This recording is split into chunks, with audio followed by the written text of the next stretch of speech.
नमस्कार। 9 अगस्त 2026 को जो है वो HPRC ने जो है वो जेई सिविल का पेपर जो है वो कंडक्ट किया था। इस जेई सिविल के पेपर को ही हम डिस्कस करेंगे। अलग अलग शिफ्टों में ये पेपर जो है वो कंडक्ट करवाया गया था HPRC के द्वारा। तो सबसे पहले हम सबसे पहली शिफ्ट ही जो है वो डिस्कस करेंगे, देखेंगे किस तरह के क्वेश्चन पूछे गए थे और किस तरह के क्वेश्चन आगे पूछे जा सकते हैं। तो अभी हम क्वेश्चन नंबर 1 से डिस्कशन को स्टार्ट करते हैं। सबसे पहला क्वेश्चन HPRC ने पहले भी पूछा है और इसके ऑप्शंस भी अगर आप देखेंगे तो नॉट अप टू मार्क है। बोलते हैं which of the following is the largest hydro power project on the Sutlej river in state of Himachal Pradesh in northern India. तो देखिए, अगर हम चमेरा डैम की बात करते हैं तो मैंने पहले भी बताया है ये चंबा में जो है वो स्थित है। इंदिरा सागर प्रोजेक्ट हिमाचल में नहीं है। नाथपा झाकड़ी परियोजना आती है, ये जो है वो हिमाचल प्रदेश में ही है और सतलुज रिवर बेसिन पर ही बनी हुई है। तो यही इसका सही आंसर हो जाएगा। ऑप्शन सी इसका सही आंसर है। पोंग डैम बच जाता है तो पोंग डैम आपको पता है कि कांगड़ा में आता है। कांगड़ा में सतलुज नदी नहीं बहती, ये ब्यास नदी के ऊपर जो है वो पोंग डैम जो है वो बना हुआ है। तो ये बड़ा ही आसान क्वेश्चन था और ऐसा ही ऐसा सेम क्वेश्चन HPRC ने पहले पूछ लिया है। आगे बोलते हैं in the mid 1950s the recommendation of which commission guided the reorganisation of India's state boundaries including administrative changes concerning Himachal Pradesh. तो बोलते हैं 1950 के दशक में किस आयोग की सिफारिशों ने मुख्य रूप से जो है वो हिमाचल प्रदेश के लिए प्रशासनिक परिवर्तनों सहित भारत की राज्य सीमाओं के पुनर्गठन का मार्गदर्शन जो था वो किया था। तो ये स्टेट रीऑर्गेनाइजेशन एक्ट जो था वो था। आप जानते हैं कि स्टेट रीऑर्गेनाइजेशन एक्ट जो आया था, बार बार हम इसकी डिस्कस करते हैं। 1956 वाला जो एक्ट है, यहाँ से हिमाचल केंद्र शासित प्रदेश बन जाता है। 1971 तक केंद्र शासित प्रदेश रहता है। अगर ऑप्शन भी आप देखते तो धर कमीशन हो गया, इसका कोई लेना देना नहीं है। सरकारी कमीशन जो है वो सेंटर स्टेट को लेकर जो है वो गठित किया गया था। साइमन कमीशन, तो मतलब ऐसे ऐसे ऑप्शन दे रहा है ना HPRC। मतलब क्वेश्चन का लेवल एक होता है गिराना, एक होता है बहुत ही नीचे गिरा देना। ये बहुत ही नीचे गिरा दिया गया है। ऐसे साइमन कमीशन मतलब लिटरली साइमन कमीशन ऑप्शन में दे रहे हैं। पता नहीं पेपर डालने वाले ने भी क्या सोचा होगा डालते टाइम कि साइमन कमीशन उसने ऑप्शन में डाल दिया। अगला क्वेश्चन देखिए क्या बोलते हैं what type of climatic variation does Himachal Pradesh experience due to altitude changes. तो बोलते हैं कि एल्टीट्यूड चेंजेस के कारण हिमाचल प्रदेश में बोलते हैं किस प्रकार का जलवायु परिवर्तन पाया जाता है। बोलते हैं ऊंचाई में परिवर्तन के कारण हिमाचल प्रदेश में किस प्रकार का जलवायु परिवर्तन पाया जाता है।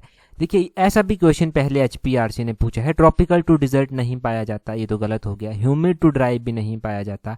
एरिड टू इक्वेटोरियल भी नहीं पाया जाता। तो एक ही ऑप्शन बचता है semi tropical to semi arctic. Option D इसका जो है वो सही आंसर हो जाएगा। आप जानते हैं कि हिमाचल प्रदेश में गर्म से गर्म क्षेत्र, ऊना जैसा, नालागढ़ जैसा क्षेत्र भी हिमाचल में है। हिमाचल में ठंडे से ठंडे जैसा क्षेत्र भी जो है वो है, जैसे कि जो है लाहौल स्पीति के अलग अलग क्षेत्र हो गए, काजा किन्नौर के अलग अलग क्षेत्र हो गए। तो ये semi tropical to semi arctic जो है वो आता है क्लाइमेट वेरिएशन के कारण। ठीक है जी, तो ये ऑप्शन डी सही आंसर था। अगला क्वेश्चन भी ऐसा क्वेश्चन था, मतलब क्या कहें इस क्वेश्चन के बारे में भी, कि नगरोटा बकवां, बैजनाथ और यहाँ पर जो है भबराना दिया गया है, इंदौरा दिया गया है। बोलते हैं ये डेवलपमेंट ब्लॉक है। तो ये बोलते हैं कि इस एडमिनिस्ट्रेटिव जुरिस्डिक्शन के तहत जो है वो आते हैं। अब भाई नगरोटा बकवां, बैजनाथ की ही बात कर लो, चंबा में कहाँ से आएगा किसी को भी पता होगा। बिलासपुर में ये कहाँ से आ जाएगा, या फिर किन्नौर में ये कहाँ से आ जाएगा, कांगड़ा में ही ये चीज़ें आएंगी। तो ऑप्शन डी इसका सही आंसर है। ये भी अगेन अगेन ये बोल सकते हैं आपकी, मतलब ये क्वेश्चन भी जो है वो अप टू मार्क नहीं था।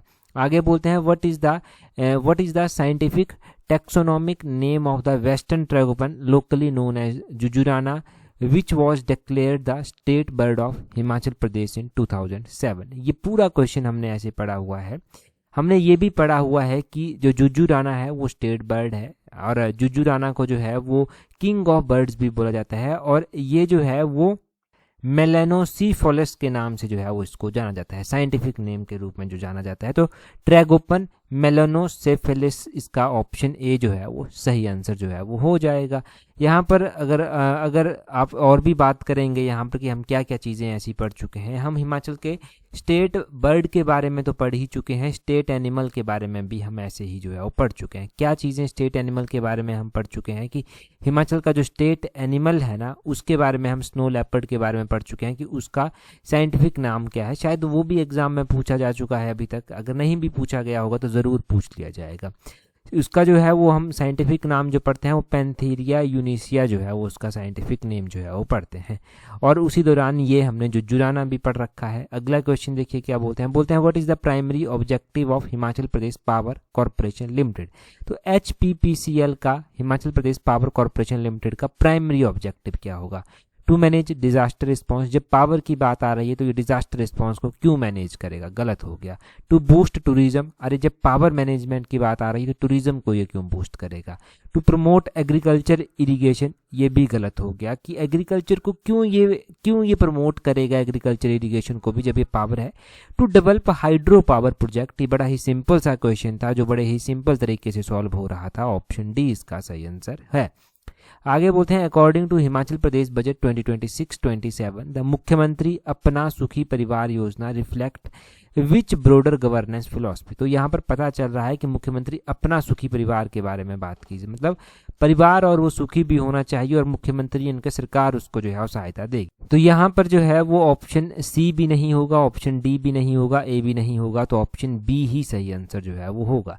ये बड़ा सिंपल सा जो है वो कॉन्सेप्ट था कि सबसे वंचित परिवारों के लिए जो है वो लक्षित कल्याण, मतलब इसमें टारगेटेड वेलफेयर रखा गया है जो मोस्ट डिप्राइव्ड हाउस होल्ड है, तभी इसको मुख्यमंत्री अपना सुखी परिवार योजना जो है वो बोला गया। तो यहाँ से नाम से पता चल रहा है। तो मैं आपको ना बहुत बार बोलता हूँ कि भाई देखो पेपर में जा रहे हो, मैंने जब जिन्होंने भी टेस्ट सीरीज ग्रुप हमारा ज्वाइन किया था, जिन्होंने जेई पे जनरल अवेयरनेस वाला टेस्ट सीरीज ग्रुप ज्वाइन किया था, वहाँ पर मैंने ऑडियो मैसेज भी डाला था कि आपको क्या करना है। आपको सबसे पहले क्वेश्चंस ऑप्शंस ढंग से भरनी है, फिर अटेम्प्ट क्वेश्चंस को करना है, ठीक है। इजीली हो जाएगा, इजीली हो जाएगा, ये बात कही गई थी और ये इजीली हुआ भी। HPG के इजीली हो गई, हमने यहाँ पर देखा शिफ्ट 1 में।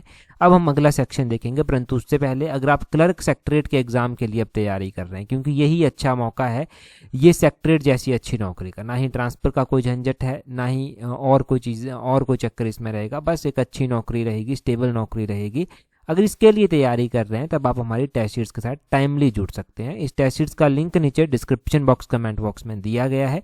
अभी हम टेस्ट सीरीज को स्टार्ट कर चुके हैं, इसका शेड्यूल भी आपके साथ टेस्ट सीरीज ग्रुप पर शेयर किया जा रहा है। तो टेस्ट सीरीज अगर आपको ज्वाइन करनी है, नीचे डिस्क्रिप्शन बॉक्स कमेंट बॉक्स में लिंक दिया गया है, वहाँ से कर लेना। अगला क्वेश्चन देखिए, बोलते हैं 2026 के वर्ल्ड एथलेटिक इंडोर चैंपियनशिप जो है वो किस सिटी में हुई। अब यहाँ पर कंट्री ना पूछकर इन्होंने सिटी पूछ लिया गया, तो ये क्वेश्चन इन्होंने थोड़ा सा कॉम्प्लिकेट कर दिया। मतलब बड़े डिटेल में अगर याद रखा तो ठीक था, क्योंकि अक्सर चीज़ें हम पढ़ते हैं तो हम सबसे पहले कंट्री का नाम जो है वो पढ़ते हैं। तो पोलैंड कंट्री है और तोरुन सिटी है, यहाँ पर तोरुन सिटी है, तो ऑप्शन सी जो है वो इसका सही आंसर हो जाएगा। ये मार्च महीने में हुई थी, ठीक है। मार्च महीने में ये वर्ल्ड एथलेटिक इंडोर चैंपियनशिप हुई थी, और ये ध्यान रखें कि ये इंडोर चैंपियनशिप है, तो तोरुन इसका सही आंसर हो जाएगा।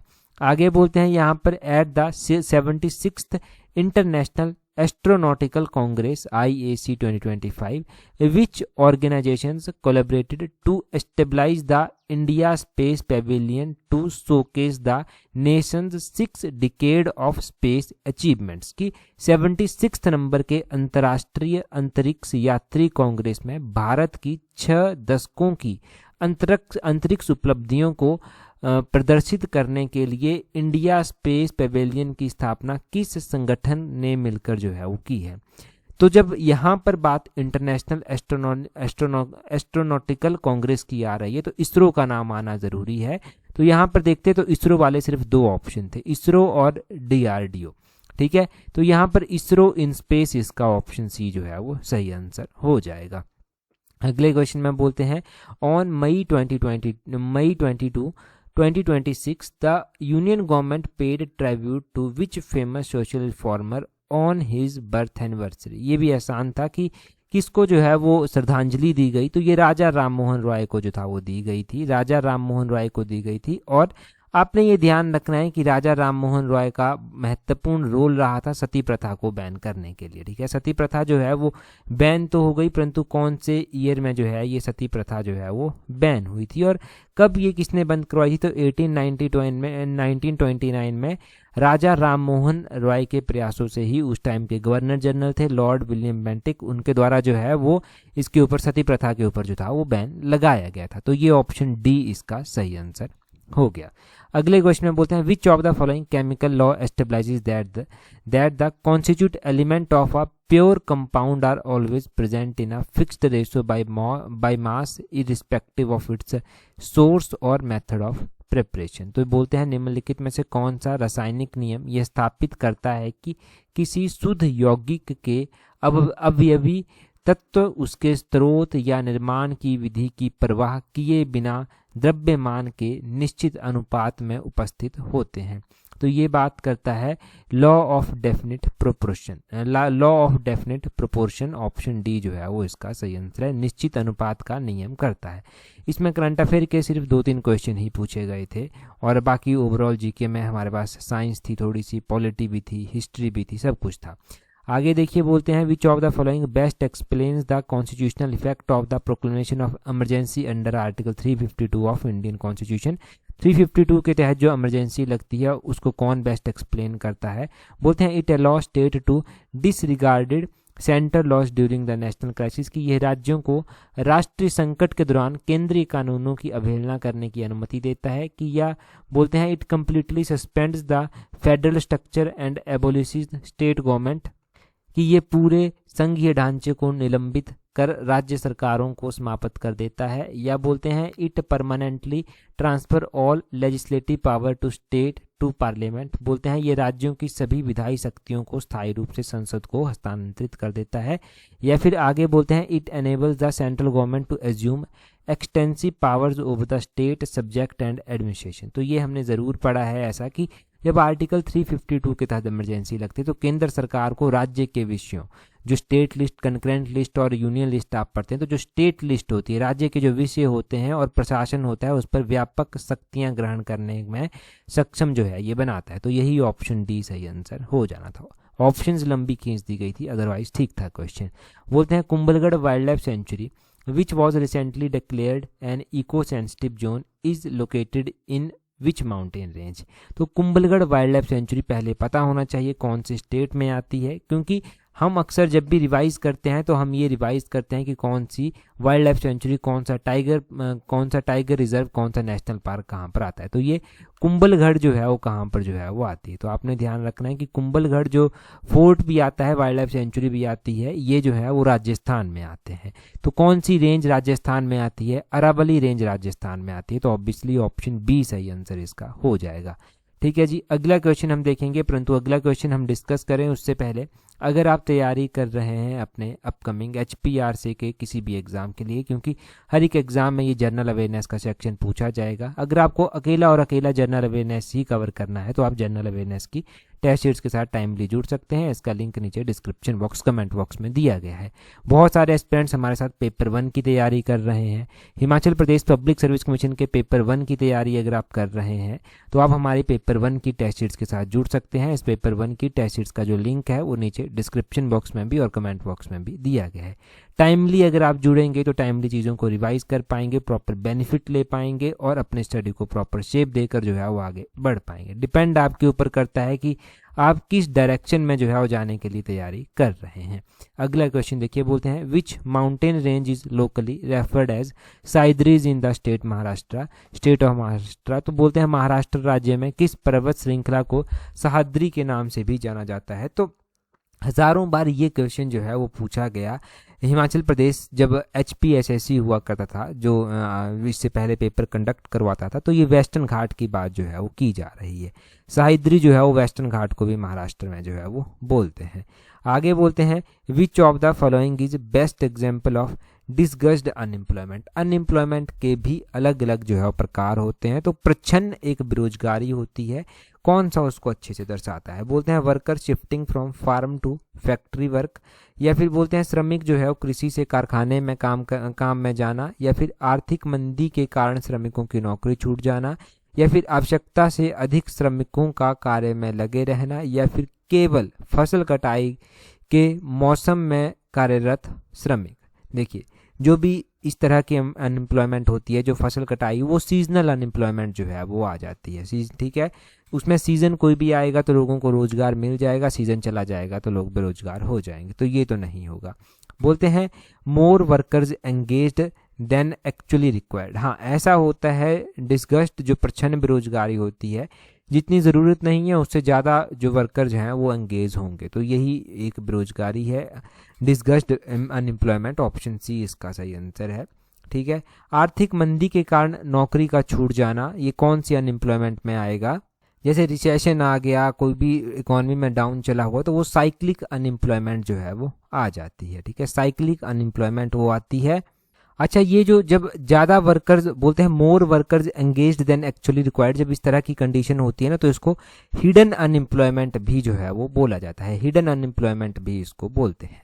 आगे बोलते हैं which part of leaf help in exchange of gases like carbon dioxide and oxygen. तो पत्ती का कौन सा भाग कार्बन डाइऑक्साइड और ऑक्सीजन जैसी गैसों के आदान प्रदान में सहायता करता है? तो ये जो है वो स्टोमेटा जो है वो करता है, रंध्र जिसको बोलते हैं वो जो है वो हेल्प करता है। आगे बोलते हैं what was the name of the fort built by east India company around its settlement in 1696। तो कौन सा फोर्ट बनाया गया था?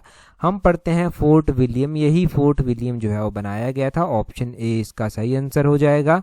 देखिए, ये fort William British east India company के द्वारा जो है वो बनाया गया था 1696 में, और इस फोर्ट पर जो है वो 1756 में नवाब सिराजुद्दौला जो है वो कब्जा कर लेते हैं। इसको बहुत ज़्यादा क्षति जो है वो पहुंचाई जाती है। उसके बाद बैटल ऑफ पलासी जब होती है तो लॉर्ड क्लाइव के कंट्रोल में ये फोर्ट जो है वो आता है, और इस फोर्ट को और भी अधिक विशाल जो है वो बनाया जाता है, और इसका जो नए फोर्ट का निर्माण पूरा किया गया वो 1773 में जो है वो किया गया था। ठीक है, बैटल ऑफ पलासी के बाद। अब आप कमेंट कर कर बताएंगे कि ये बैटल ऑफ पलासी जो है वो कौन से ईयर में जो था वो हुई थी। अक्सर हम ऐसे क्वेश्चन डिस्कस करते रहते हैं। अगला क्वेश्चन देखिए, बोलते हैं which of the following nutrient function pair is correctly matched according to its primary role in human body, कि मानव शरीर में अपने प्राथमिक कार्य के अनुसार निम्नलिखित में से कौन सा पोषक तत्व कार्य युग्म सही सुमेलित है? बोलते हैं कि जो फैट है वो ग्रोथ एंड रिपेयर करती है टिश्यू का, तो ये तो गलत है, ऐसा नहीं करती। Protein immediate source of energy है, नहीं, ये इमीडिएट सोर्स नहीं है। या फिर carbohydrate major source of energy है, हाँ, कार्बोहाइड्रेट जो है वो मेजर सोर्स ऑफ एनर्जी है। या फिर बोलते हैं जो रोगेज है वो बॉडी बिल्डिंग न्यूट्रिएंट है, नहीं, ये भी नहीं है। तो कार्बोहाइड्रेट वाला ऑप्शन सी जो है वो सही आंसर आ जाएगा। यहाँ पर वही पूछा गया था करेक्टली मैच कौन सा किया गया है, तो करेक्टली मैच हमारे पास ऑप्शन सी ही किया गया था। आगे बोलते हैं to manage the 1991 economic crisis India received emergency loans and structural adjustment support from which of the following groups of the international financial institutions. तो 1991 में इकोनॉमिक क्राइसिस आपको आए थे, एलपीजी रिफॉर्म भी लाए गए, परंतु इंडिया को कहाँ से जो है वो हेल्प मिली? तो इंडिया को जो है वो उस टाइम आईएमएफ से और वर्ल्ड बैंक से हेल्प जो था वो मिली थी। ऑप्शन सी सही आंसर है। ऐसा कहेंगे कि एकदम से बहुत ज़्यादा हेल्प, परंतु हेल्प मिली थी जहां से इंडिया को थोड़ा स्टैंड करने का मौका मिला। इंडिया ने कुछ चेंजेस किए, नए रिफॉर्म लेकर इंडिया आई। नई मार्केट जब इंडिया की ये ओपन होती है तो बहुत सारे लोगों को बहुत मौका मिला और बहुत सारे लोग बहुत राइज जो है वो किए। 1991 में जो एलपीजी रिफॉर्म्स आए थे, लिबरलाइजेशन, प्राइवेटाइजेशन और ग्लोबलाइजेशन, वहाँ से लाइसेंस राज भी जो है वो ख़त्म हो जाता है। एक ओपन वर्ल्ड मार्केट जो है वो बन जाती है। इंडिया के व्यापारी कहीं भी जाते ट्रेड करते, इंडिया से कहीं भी व्यापारी आकर यहाँ पर ट्रेड करते। ठीक है जी, तो ऐसा जो है वो हुआ था, लाइसेंस राज खत्म हुआ था यहाँ से। आईएमएफ इसका वर्ल्ड बैंक सही आंसर हो जाएगा। आगे बोलते हैं a scientist compares different transparent substances to identify which one slow down light the most, which material would be the correct choice based on refractive index values. तो बोलते हैं कि एक वैज्ञानिक विभिन्न पारदर्शी पदार्थों की तुलना यह पता लगाने के लिए करता है कि कौन सा पदार्थ प्रकाश को सबसे अधिक धीमा करता है। तो अपवर्तनांक के आधार पर सही विकल्प चुनिए, तो इसका डायमंड हो जाएगा। ऑप्शन सी सही आंसर है। बेसिकली आपको रिफ्रैक्टिव इंडेक्स इन चीज़ों के पता होने चाहिए थे, और पता होना चाहिए था कि सबसे ज़्यादा रिफ्रैक्टिव इंडेक्स किसका है। वैसे ऐसे क्वेश्चन ना पब्लिक सर्विस कमीशन भी पूछता है, उसने पूछे हैं ऐसे क्वेश्चन एचएएस जैसे एग्जाम में।